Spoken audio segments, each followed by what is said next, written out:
Good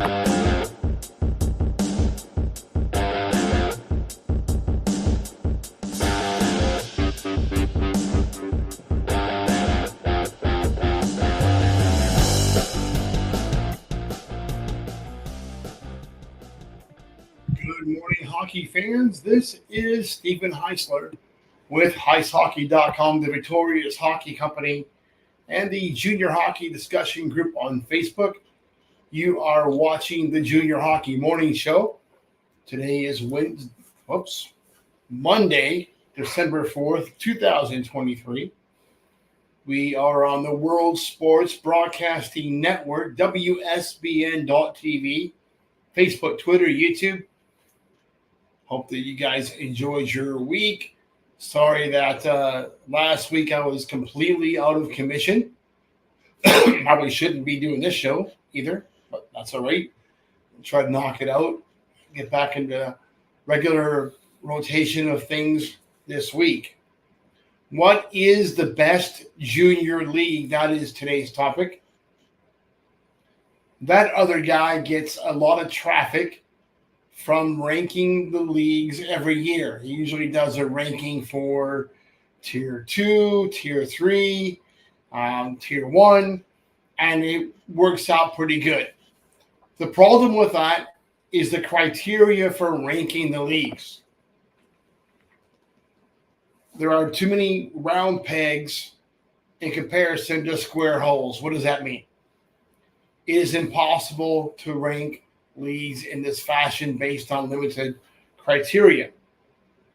The only criteria that absolutely makes sense is what is the best developmental opportunity for each individual player. The path to NCAA Division I is different than Division III and ACHA.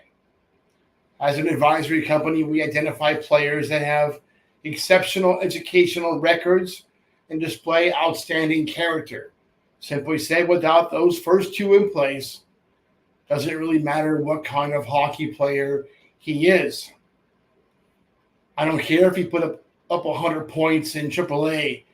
If the kid is a 1.6 GPA, I can't help him. He's done. If the kid is a donkey and can't put together a string of sentences without dropping 11 F-bombs, I can't help that kid. He's outside my lines. We are also interested in what the player's vocational pursuits are and how he plans to pay for college. A lot of kids don't care about how they're paying for college. They just want to play college hockey. Oh, I just want to play D1. Well, what do you want to do when you grow up? I want to play hockey. That's a dumb answer to a serious question. You have to pick a vocation outside of hockey, a degree field that you're going to major in school. And then hopefully it's something that's going to make sense for you down the line, something that's going to absolutely pay for school. If you're picking up basket weaving or gender studies, I'm probably not the right advisor for you. Yes, we are interested in what the player's vocational pursuit is and how he's going to pay for school. As a dad, I certainly don't want to see our clients leaving school with a mountain of debt and no plan to pay for it. There are a lot of factors that come into play when talking about placement on junior teams. What's good for one player is not necessarily good for everybody else. The age of the prospect, geography, the maturity often determines the scope of destinations. What others fail to mention is the hard data associated with the number of players actually playing Division I NCAA hockey games. 85% of those kids are coming out of three leagues: the BCHL, the USHL, or the North American Hockey League. That's it. Players with less than a season and a half in one of those leagues should be focused on the NCAA Division III or ACHA club levels. That will be a hard pill to swallow for most players and prospects, just the way it is. So what leagues deliver the best opportunity? It really depends on where you start junior hockey, where you play AAA or AA hockey, your academics, and how you plan on paying for school. Clearly, the USHL, NAHL, and BCHL are the top leagues for NCAA Division I prospects. The very best leagues for prospects targeting the top NCAA Division III schools are the North American Hockey League, Alberta, Saskatchewan, and Manitoba Junior A leagues. The USPHL's NCDC division has done a remarkable job of providing an almost free-to-play path to East Coast NCAA Division III hockey programs. Yes, some NCDC players are getting to Division I, but take a hard look at the number of actual game minutes those kids are getting. The evidence proves that the kids would have been much better off at D3. I love the EHL and their approach to being content with the role of being Division III targeted. They're actually doing a better job in that role than the NCDC.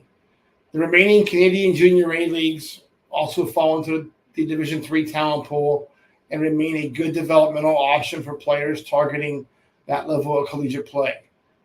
I do not see any advantages that the NAHL, NA3HL, the USPHL Premier, and Canadian Junior B leagues have over one another.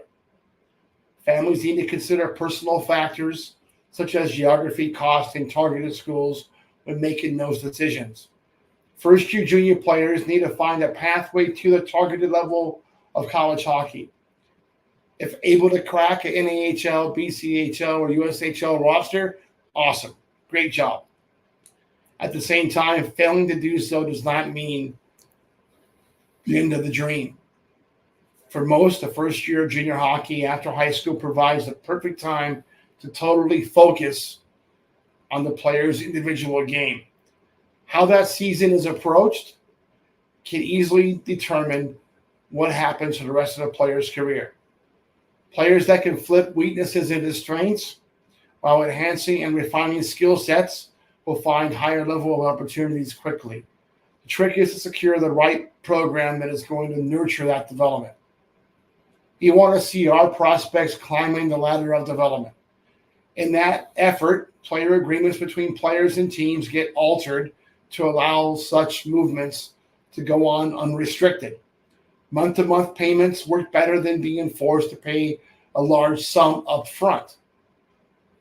Teams are more likely to be open to changes when negotiating with an advisor that has a lot of volume because they know that those negotiations can lead to more players down the line.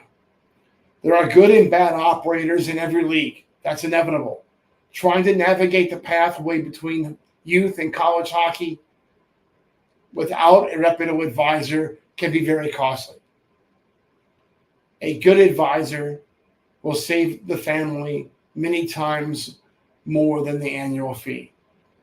As the Christmas break approaches, 3 weeks away, 2 weeks away, some players will realize that having all the eggs in one basket may not have been the best way to go. For those that need some help, let's have a conversation. Now, not tomorrow, not in the off season, but now is the time to start lining up opportunities for next year.